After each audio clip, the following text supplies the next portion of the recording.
Welcome, everyone, to the C-Suite Sales and Marketing Perspectives podcast. I'm Steve McDonald, your host. Today, we have a very special guest in a very interesting conversation. We have Nidhi Daga on, and Nidhi, you are the Executive Director, Marketing and Growth at JPMorgan in the Commercial Banking Digital Business Unit. Now, what's interesting is not only are you working for one of the world's largest banks, but also you have a perspective that started in engineering, but you've been in technology, you've been in sales, you've been in marketing, knowing product development. So you've got a lot of background to bring to the party here. But on a personal side, what I'd love to tell is that you are actually an adventure junkie, I would say. You've been skydiving this year and you're working towards climbing Mount Everest next year. But here's what I'd love to do. Maybe you could just expand a little bit more on your professional background before we dig in. For sure. And thanks for having me, Steve. I'm excited to have this conversation. Quick disclaimer, this conversation just represents my view and not my employer, current or previous employers. What's my background? So I've had a very non-traditional and non-linear career path.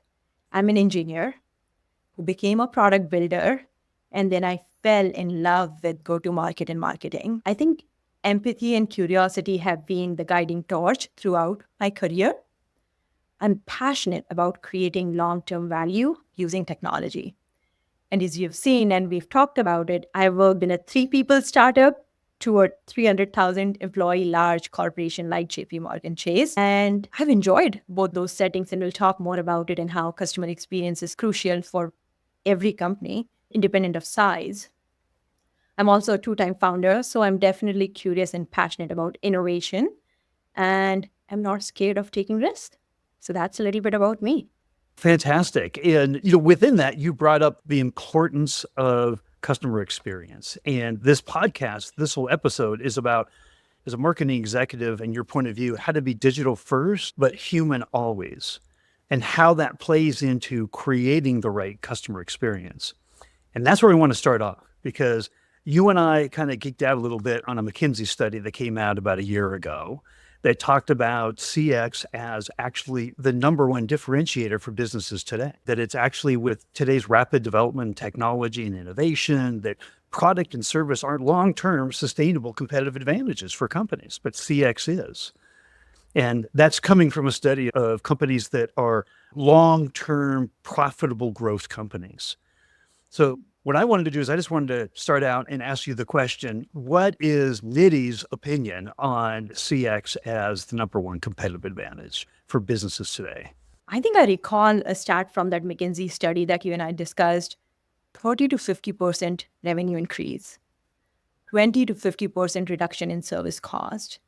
Right there, top line, bottom line, that's your competitive advantage. And in my mind, CX is paramount. And we don't realize this, but we experience this kind of customer service and experience in our day-to-day activities. I walked into a coffee shop this morning. I was greeted by my name. It's a local coffee shop. Your order is remembered. You feel like you're part of the family. When you go back, you feel like you want to bring your friends. So it's that experience through community and through personalized service. That's CX. So we experience that throughout our day-to-day lives. It's just that we don't realize how important it is. I think from a marketing perspective, CX has gotten even more interesting because now you have customers working through omnichannel experiences. I can order my coffee online, but go and pick it up in the store. So now you have to figure out how do you connect those experiences in online, in-person, virtual kind of settings and have that common data layer.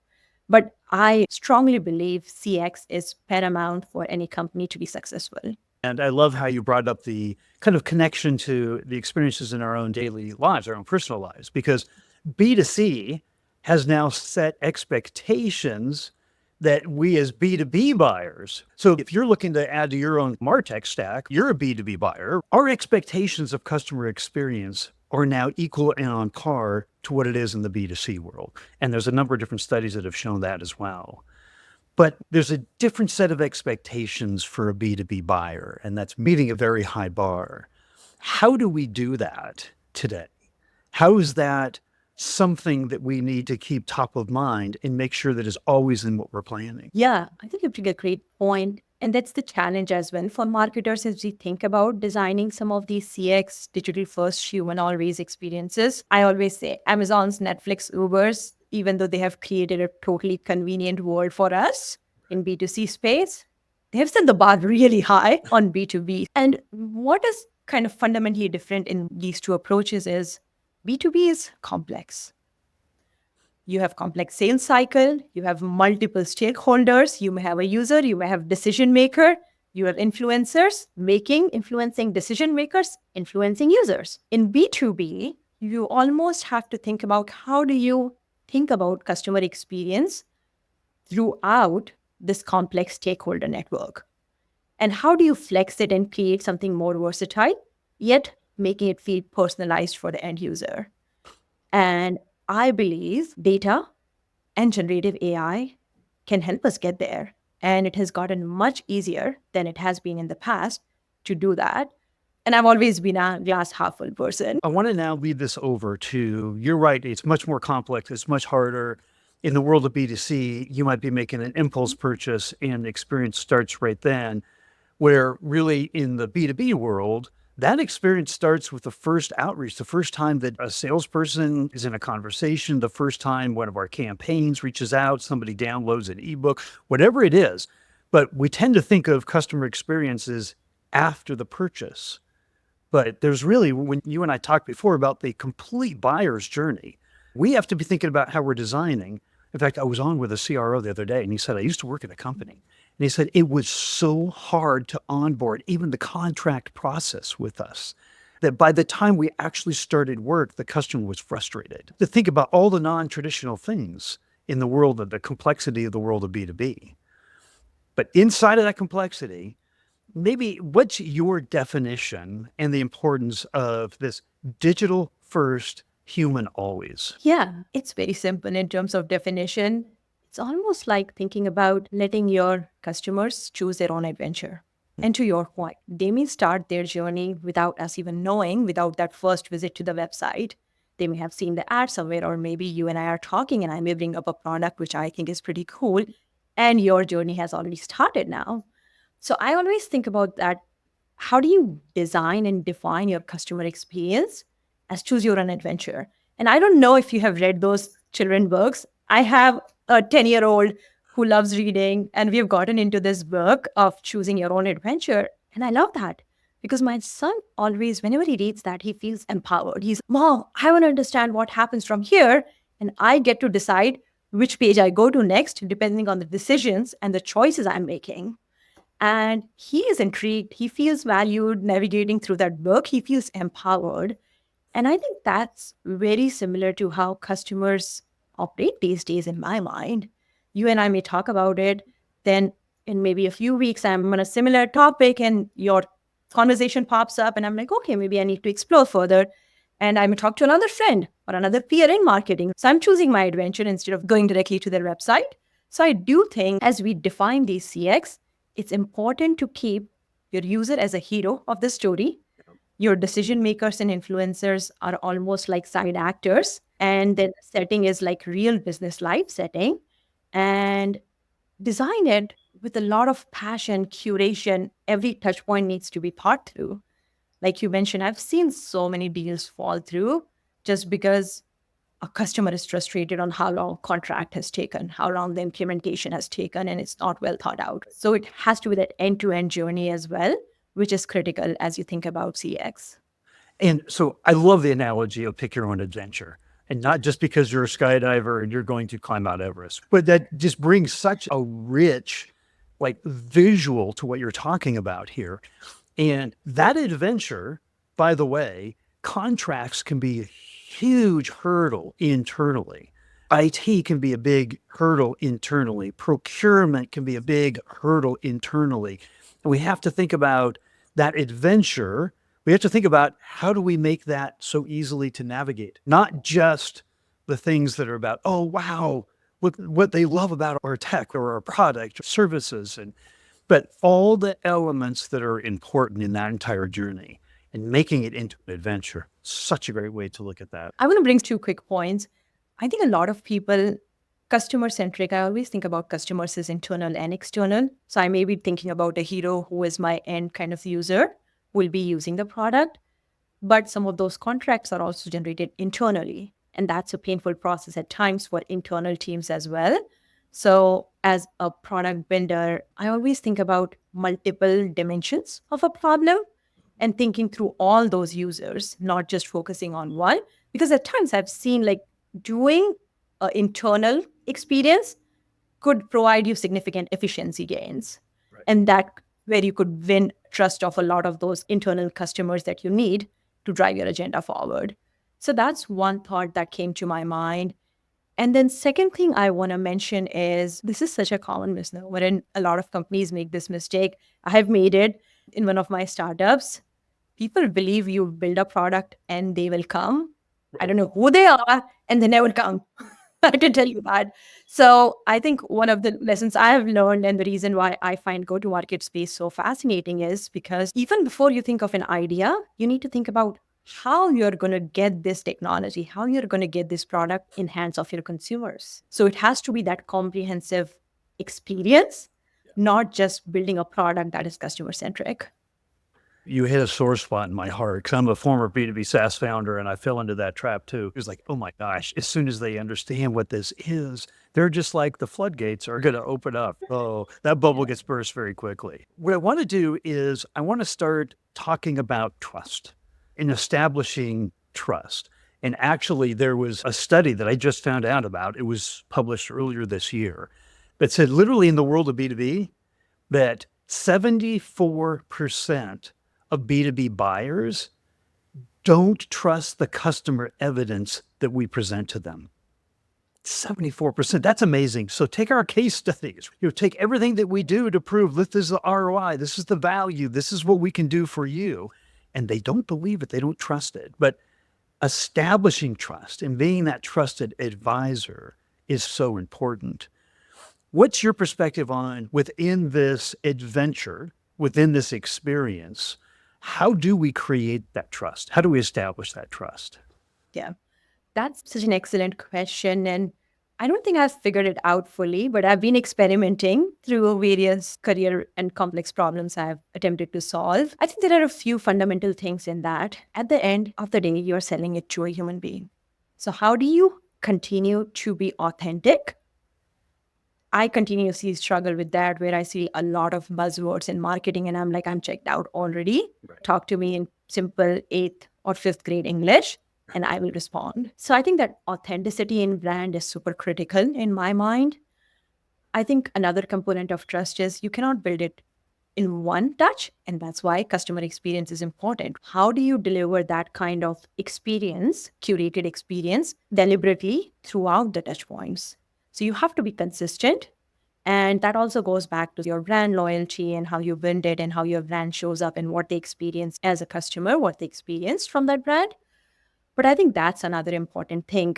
How do you talk about it authentically? How do you talk about it consistently and then deliver? And you may not win their trust in the first or second time, but I'm a firm believer if you keep doing the same thing and if they see that kind of behavior over time, they will start believing. It's interesting because I want your opinion on this. Lots of times you have a big product development, product marketing background. We tend to be, as B2B companies, we are thought leaders on our babies. We are thought leaders on our technology, our services. We can talk about it all day long. That is not what is going to spark conversations and interest and authenticity and trust. And so it's hard because thought leadership and establishing, that means you need to talk not about like this is how we relate to everything that is the challenge that, our buyers have. We need to be talking out here, and it's hard to do that. It's hard to be that kind of a thought leader. I want to know your opinion on that. I agree. And it's also hard to justify that ROI because when you are up here, it's hard to connect it directly to a business outcome. When you will see outcome is when you bring them from here to here along with you. And that's when there's a sale happening or progressing in the funnel happening. But I think I completely agree. I think that's a challenge we have as marketers. But then I flip that narrative and think about how do we create that surround sound? And going back to trust, what are some of those channels that you can use and leverage? I'm a big believer in influencer marketing because I feel like, and I read a stat somewhere that 60% of people will follow and believe you if they have trust and if they are following you. So there's like that whole nano influencer type of dynamic going on there. And I believe it because if you tell me something, that's much more precious and kind of it'll stick with me versus reading it online or from someone I don't know or trust. So I think that's another way where you can leverage that thought leadership, but use influencers to drive that message and create trust with the brand. Absolutely. Borrowing trust is always a good thing. What I want to do is I want to talk a little bit about the role of marketing in the entire customer journey, because marketing can be sometimes viewed as siloed, as one of the largest cost centers in the organization, but the impact is actually far greater than just demand gen. And how do you think about that when you're developing your campaigns and then, working with all the other departments? And I want to start with this ad week study I saw a few weeks ago where the question was, do we even need CMOs? And there was so much social media noise around it. But I think there was a fundamental question, that premise that they were challenging in my mind. What is the role of marketing and how it's evolving, to your point? It's not that traditional demand gen anymore. And I think as marketers, honestly, we have the hardest job. I don't think people appreciate it enough. You don't own anything. Product has product that they own. Engineering has the tech aspect that they own. Your customer service and sales have customers and accounts that they own. But think about marketing. You're operating across all those stakeholders, operating with influence. And that's where I firmly believe as marketing leaders, we can lean into customer experience and own that. Because we are the only common thread and the group across these stakeholders who can own that and drive that narrative forward and care about the KPIs in the end, which are brand loyalty, acquisition, customer lifetime value. So I do think that it's important for marketing to think about how do they own this and how do they influence and build upon this. This plays right into it. We had 3-time B2B CMO on about a month and a half ago, and he had a very similar view with you on customer experience as the number one competitive advantage. And he said, Steve, here's how we develop it. And he said, if I know my ICP better than my competitors, I can actually create a better experience for them. What's your opinion on that? 100% agree. It's so foundational. And I feel like people don't really appreciate how important it is to get your ideal customer profile right. And I would even expand it to say that ecosystem and stakeholders of that customer profiles, because you have user, decision makers, and influencers. That is the first step before you can even design an experience. You really need to know your customers, win by them, and then influence them over time. So I'm 100% with you on that. And I feel like a lot of times companies would do like basic persona work and they feel like, oh, we know our customers and this is what we are building from there. But I think that could be a myopic view that can hamper their go-to-market motion in the future. I've asked countless CMOs, CROs, CEOs this question. I said, how do you agree with this statement that as B2B companies with go-to-market, that we have a high degree of familiarity with our ICP? We talk about them all day. We track them. We plan for them. They are in our minds all day long. That doesn't mean that we deeply know and understand them. And another CRO said, he goes, here's the deal. Our ICP is complex and always changing. And all kinds of things happen that disrupt in technology, and challenges that used to be challenges aren't. New challenges emerge. And so here's my question to you.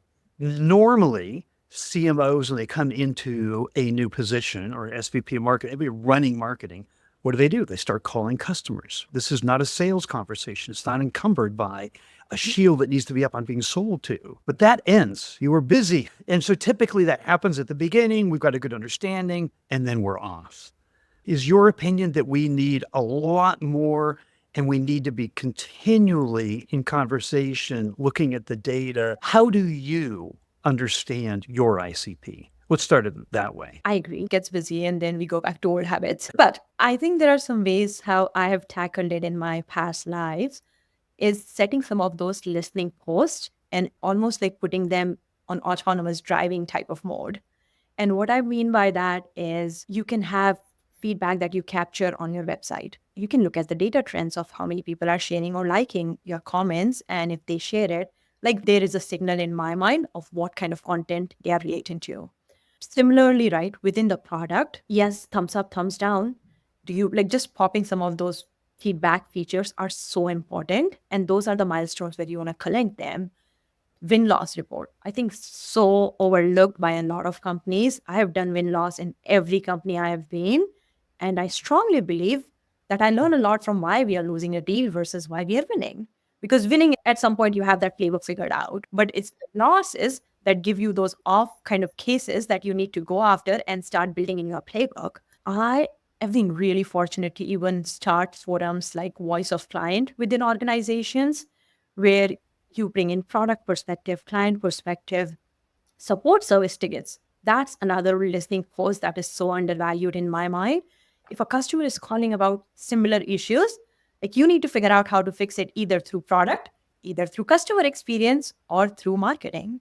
So I think there are so many of those listening posts that you can create. So you have this autonomous signals that are being fed kind of relationships, and getting out there in the field is also important. Attending events, in my mind, is another key venue to collect some of that feedback, advisory boards.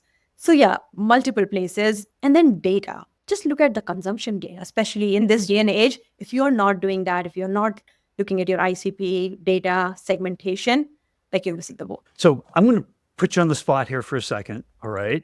Because I feel the passion about this understanding of the ICP and how important it is. If I was just going to ask you on a scale of 1 to 10, how important deep understanding of your ICP is for the overall growth and sustainability of the company? 1, not important at all. 10, it's critical for the growth and sustainability of the company. Where would you put it on that scale? I would say 10. Yeah. However, I don't see a lot of companies getting there, and it takes a lot of work. So the best companies I have seen in my experience have gotten to maybe like a 6 or a 7, and they have some of those listening posts on and signals and a lot of good data analytics. But even them, they are at like 7 to 8 in my mind. So I think there is always room to know your customers better. And then goes back to your point, like things are evolving. As human beings, we are complex. Things around us in our industries are evolving. At macro level are evolving. So I think there's so many dimensions that make this problem space really complex. There's no doubt about that. I think the moment that we think we've hit the 10 is the moment you can guarantee you haven't. That's the moment. So here's what I want to do is transition over into, if it's that important that if we think we're at a 10, then we probably sure know that we don't have a 10 on it. So is your recommendation that this is a constant, never ending, always ongoing, always got to do it part of the role of a CMO? And if so, is this part of what we can own? Right? You talked earlier, we can own CX. I talked to so many CMOs that struggle with having a seat at the table. And so what we talk about is one that nobody owns the ICP. No one's owning that right now. Is it your opinion that should be something that ownership, the ICP, and then obviously the experience, and I love that. Are those two things that the CMO should be owning today? Yes. And that is almost like a ticket to that leadership seat in my mind. And I've successfully done that in my past life, because everyone wants to hear from customers. They are all looking for those nuggets that can help them shape that business strategy next. And you mentioned the whole listening post and kind of building on that ICP. It's a continuous feedback loop. It's always on, very much like our demand gen campaigns that are always on. Yeah. I think of this whole customer feedback, getting to know your customer is a constant sort of feedback loop that should always be on. So I have just one last question for you, and that is, I actually have two.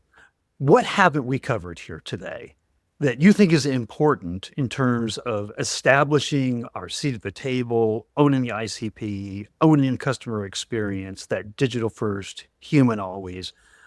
What haven't we talked about that we need to cover? Oh, we talked a little bit about this, but I think as CMOs and marketing leaders, like I mentioned, internal change management is also important. I think there's a transformation you are trying to push towards. A lot of these companies have been product owned. Now you're trying and forcing them to reimagine the world being customer centric versus product centric. People call it product led growth. And I'm like, okay, it's customer led growth these days because they are in the driver's seat. And all you are doing is facilitating that journey for them. So as I think about that, it's important to bring internal stakeholders along, because if your sales is still going to market in traditional ways, if your customer success is not at the same wavelength as you are, or even if your leaders are differently prioritizing things, your product resources will not get prioritized and support the reimagined journey that you are trying to build. So in my mind, a huge component for CMOs and marketing leaders these days is change management, internal change management. I love it. Now, I'm going to ask even a harder question. If we take everything that we've talked about today and you could boil it down in 30 seconds into the one thing that you want other executives in the B2B world that are watching this today to know from our conversation, what would that one thing be? This is a tricky one. I would say it goes back to the ICP and the CX. Know your ideal customer profile, win by your ideal customer profile. And what I mean by that is learn and listen to these signals and refine your go-to-market motion, and then leverage that to create a growth flywheel. Yeah, words of wisdom. Thank you, Nidhi, so much for coming on today and sharing all of this. And I wouldn't call it controversial, but I would call it pivotal. It's almost like we tend to forget. In fact, you can be in a lot of organizations and CX is not talked about in the go-to-market strategy. We talk about our marketing, we talk about sales, we talk about product development, we talk about customer success.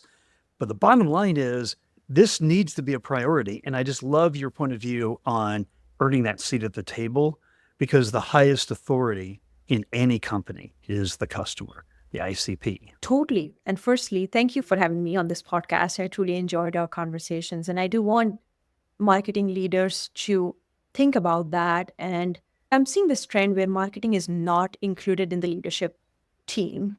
You are like level 1+1. And I've always been trying to figure out how do we take that front seat and drive, because I do firmly believe that marketing can bring a lot of value. And to our conversation, customer experience is the key to that. I know people are going to have more questions. Would it be appropriate if we actually gave a link to your LinkedIn profile that people could reach out to you? Yeah, totally. And I would love to connect with like-minded people and push this agenda forward in the industry together. Well, fantastic. Thank you for coming on today.